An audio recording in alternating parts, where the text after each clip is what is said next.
मृगतृष्णा भाग 4। सुनीता की लड़की शुक्ल पक्ष के चंद्रमा की भांति दिन प्रतिदिन बढ़ती जा रही थी। परिवार में उसकी बड़ी सेवा होती। माँ को विशेषकर आदर की दृष्टि से देखा जा रहा था। अन्य सदस्यों के साथ सत्येंद्रनाथ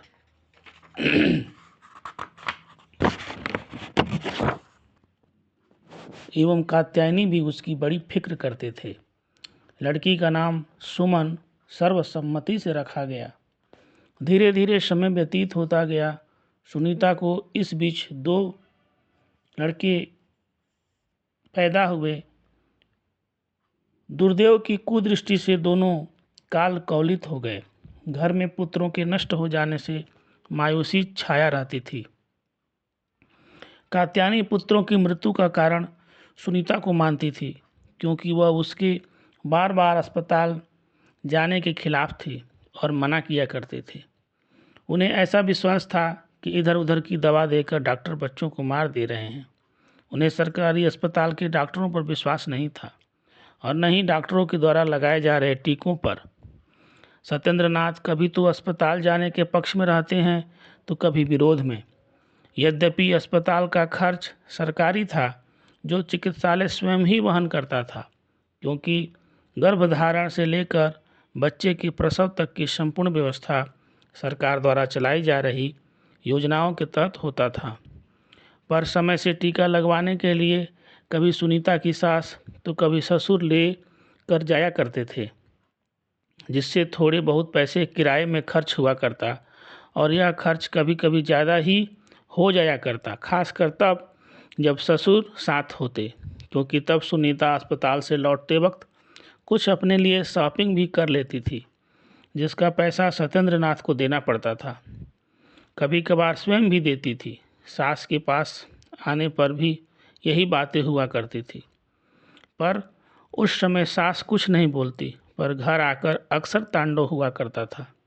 और जब कात्यायनी अपना पक्ष कमज़ोर पाती तो कहने लगती कि इन अस्पतालों के चक्कर में मेरा धन और जन दोनों का नुकसान हो रहा है।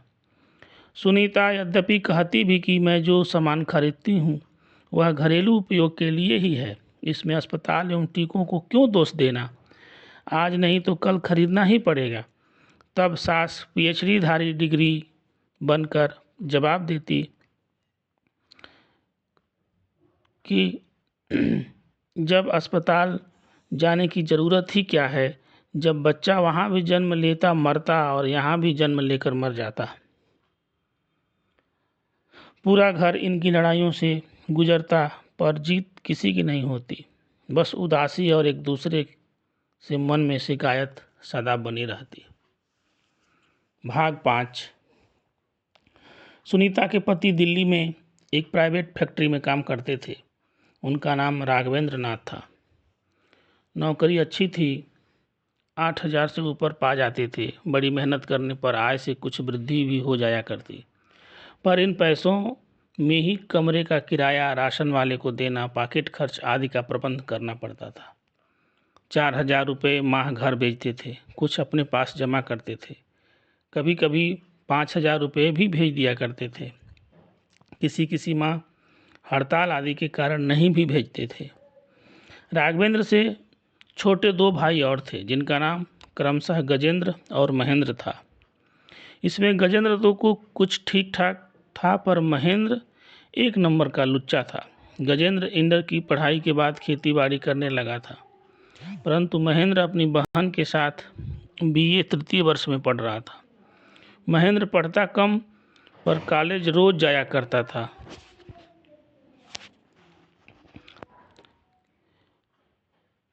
तथा क्या मजाल कि किसी दिन कॉलेज न जाए, भले ही वह कक्षा में नहीं बैठता, पर जाता रोज था। महेंद्र के पढ़ने का मकसद अपने आनंद के साथ साथ अपनी बहन की रखवाली करना भी था। वह कॉलेज के छात्र नेताओं का चमचा था।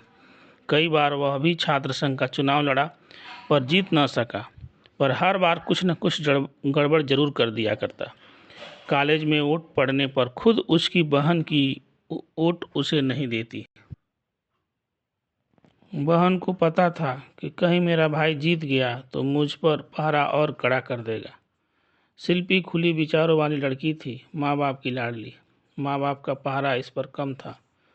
इनकी विश्वास पात्र थी, पर संदेह में भी। शिल्पी को लड़कों से बात करने में बड़ा आनंद आता। जब वो अपने गांव प्राथमिक विद्यालय में पढ़ती थी तो बड़ी नटखट थी। कभी कापी फाड़ देती तो कभी कलम तोड़ देती। यह उसकी आदत सी बन गई थी। हर रोज़ 2-4 छड़ी गुरुजी से खाती थी, पर मानो उसने आदत न छोड़ने की कसम खा ली हो। घर पर भी अपने पीटने का जिक्र नहीं करती। वह ईर्ष्यालु ऐसी थी कि यदि कोई लड़का उसकी ओर देखकर हंस दिया तो जल भून जाती। कई बार तो वह अपना स्लेट फेंक कर मार भी देती। बड़ी जिद्दी स्वभाव की थी। अवस्था 10 की हो गई थी। बच्चों को बचपन में दिया गया अति स्नेह उन्हें जिद्दी बना देता है। यह माँ बाप का कमजोर पक्ष है, जिससे वे चाह कर भी नहीं बच पाते। यद्यपि शास्त्र का निर्देश है, लालयेत पंचवर्षाणि दर्शवर्षाणि ताड़येत प्राप्ते तु षोडशे वर्षे पुत्रम मित्रम वदाचरेत। अर्थात 5 वर्ष तक लालन करना चाहिए।